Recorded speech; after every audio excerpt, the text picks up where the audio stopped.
کوئی مرید تھا، اس نے نا اپنے پیر و مرشد سے سوال کیا کہ حضرت یہ عشق اتنا اوکھا کیوں ہے، یہ عشق میں اتنی آزمائشیں اور اتنی ابتلائیں کیوں ہیں؟ تو کمال جواب دیا. آگے سے پیر و مرشد فرمانے لگے بیٹا اس لیے تاکہ ہر کچا اٹھ کے عاشق ہونے کا دعویٰ ہی نہ کر دے، اس لیے عشق میں اتنی آزمائشیں ہیں کہ ہر کوئی نہ دعویٰ کر دے جو میں بھی عاشق ہوں. بڑا اوکھا کام ہے. میرے استاد تھے نہیں، آج بھی ہیں، اللہ ان کو زندگی دے، اللہ کے بڑے ولی ہیں وہ، اور جہنون ولی ہیں، لیکن کسی کو پتہ بھی نہیں، خود کو چھپاتے ہیں.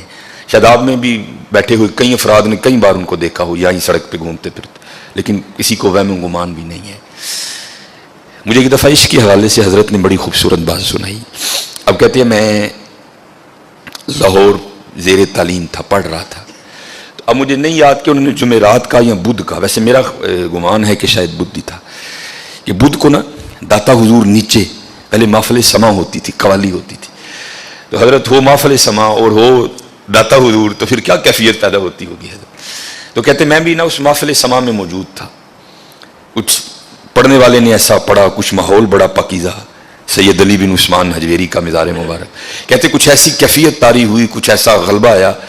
کہتے میں اوپر نا مزار پر گیا اور وہاں اللہ جل شانہ کی بارگاہ میں نے عرض کی یا اللہ آج تو بات بس تم، نہ دنیا نہ جنت نہ حور و قصور، صرف تو ہی چاہیے، باقی مجھے کسی چیز کی طلب نہیں. یہ تو حضرت بہت بڑا دعویٰ تھا نا، یہ کوئی چھوٹا دعویٰ نہیں، ترک ما سوا اللہ بہت بڑا دعویٰ ہے حضرت.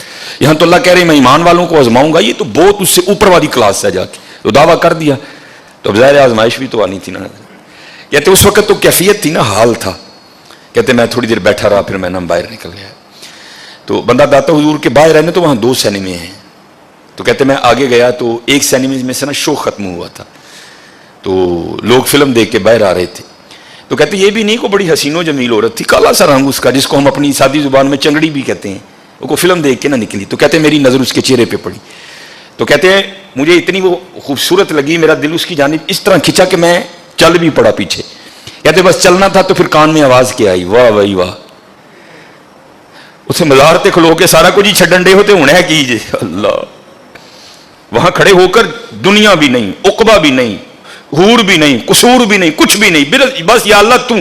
تو کہتے جب اس عورت کی جانب میرا دل مائل ہوا نا اور میں چل بھی نکلا، ایک قدم اٹھایا میں نے، تو ساتھ ہی کان میں آواز کی آئی، واہ بھائی واہ بندے ایک ہی ہے جی. وہاں تو سارا کچھ ہی چھوڑنے چلے تھے اور اب یہ کیا کر رہے. فرماتے میں وہاں بیٹھ کے رویا، یا اللہ مجھے معاف کر دے، واقعی عشق بچوں کا کھیل نہیں ہے، یہ اوکھا کام ہے.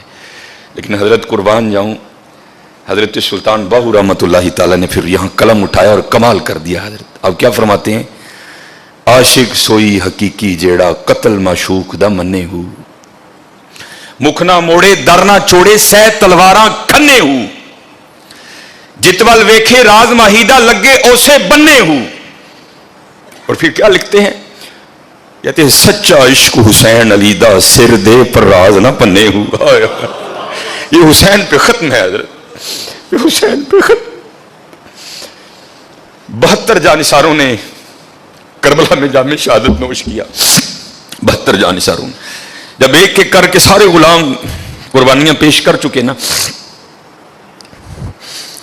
سیدنا علی اکبر آپ کے 18 سالہ شیر ببر لخت جگر، حضرت سیدنا قاسم بن حسن آپ کے بڑے بھائی کی نشانی، اور حالی بھتیجے نہیں تھے حضرت، بھتیجا بھی وہ جو ان قریب حضرت سکینہ رضی اللہ تعالیٰ عنہ کا شوہر بننے والا، آپ کے داماد بھی تھے، وہ بننے والے تھے، حضرت سیدنا علی اصغر اور حضرت سیدنا امام حسن رضوان اللہ تعالیٰ علیہ مجمع. علی اکبر رضی اللہ تعالیٰ عنہ نے اجازت چاہی. اور حضرت جب یہ واقعہ پیش آیا نا سن 61 ہجری، ابن عساکر نے لکھا کہ اس وقت امام علی مقام رضی اللہ تعالیٰ عنہ کی عمر مبارک 56 سال 5 مہینے اور 5 دن تھی، اور نہ ہی آپ کے سر مبارک کا کوئی بال سفید تھا اور نہ ہی آپ کی ریش مبارک کا کوئی بال سفید تھا.